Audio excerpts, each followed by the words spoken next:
Hello guys, ఈరోజు నవరస నటనా సార్వభౌమ కైకాల సత్యనారాయణ గారి పుట్టినరోజు. ముందుగా పుట్టినరోజు శుభాకాంక్షలు సార్. ఆయన మన మధ్య లేకపోయినా ఈరోజు ఆయన స్మరించుకోవడం ఆయనకి ఇచ్చే గొప్ప గౌరవ వందనంగా భావిస్తున్నాను. నటుడు తెలిసాక ఇక నటన ఒకటే తెలియాలి, అదే బాకీ.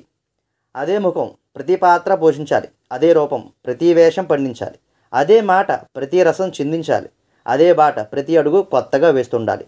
స్క్రీన్ మీద నవరసాలు పోషించడానికి 50 సంవత్సరాల పాటు బహురూపిగా మారిన అసామాన్య ప్రతిభా సంపన్నుడు మన కైకాల సత్యనారాయణ. తన అభినయంతో, వాచకంతో, కర్కశత్వంతో, కనికరంతో ప్రేక్షకుల్ని భయపెట్టాడు, బాధపెట్టాడు, నవ్వించాడు, ఏడిపించాడు. హీరోలు అందరూ స్టార్లే కాదనడం లేదు, కానీ ప్రేక్షకుల నుండి అత్యధిక స్టార్లు పొందినవాడు మన కైకాల సత్యనారాయణ.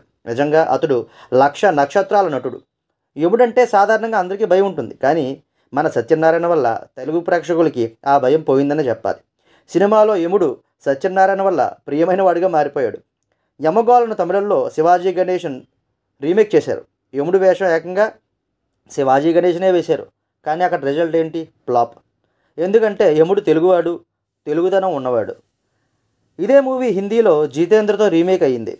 అక్కడ గ్రేట్ యాక్టర్ అయిన ప్రేమనాథ్ గారు యముడు వేషం వేశారు, కానీ రిజల్ట్ ఫ్లాప్. తర్వాత కైకాల యముడిగా వేసిన యముడికి మొగుడు తమిళంలో సూపర్ స్టార్ రజనీకాంత్తో రీమేక్ అయింది. యముడి వేషం పాపులర్ ఆర్టిస్ట్ అయిన వినూ చక్రవర్తి వేశారు, రిజల్ట్ ఫ్లాప్. ఇలా చాలా ఉన్నాయి. ఎందుకంటే యముడు మనవాడు, తెలుగువాడు, తెలుగుతనం ఉన్నవాడు, అచ్చు మన సత్యనారాయణలాగే ఉంటాడు. ఇదైతే కన్ఫర్మ్. సత్యనారాయణ తర్వాత యముడి పాత్రను ఎవరు పోషించినా వాళ్ళెవ్వరూ కూడా తెలుగు ప్రేక్షకులకు అంతగా నచ్చలేదు, ఇకపై నచ్చరు కూడా.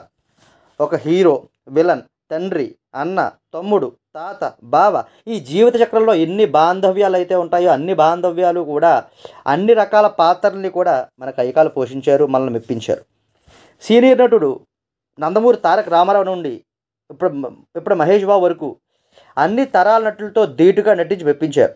లాస్ట్ సినిమా మహర్షి అయినా, ఇంకా చివరిగా దాదాపు చివరి సినిమా అని చెప్పుకోదగ్గదైతే ఎన్టీఆర్ బయోపిక్ కథానాయకుడు.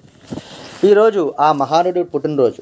ఆయన మన మధ్య లేకపోయినా ఆయన్ని మనం స్మరించుకోవడం ఆయనకి ఇచ్చే గౌరవంగా నేను మళ్ళీ భావిస్తున్నాను.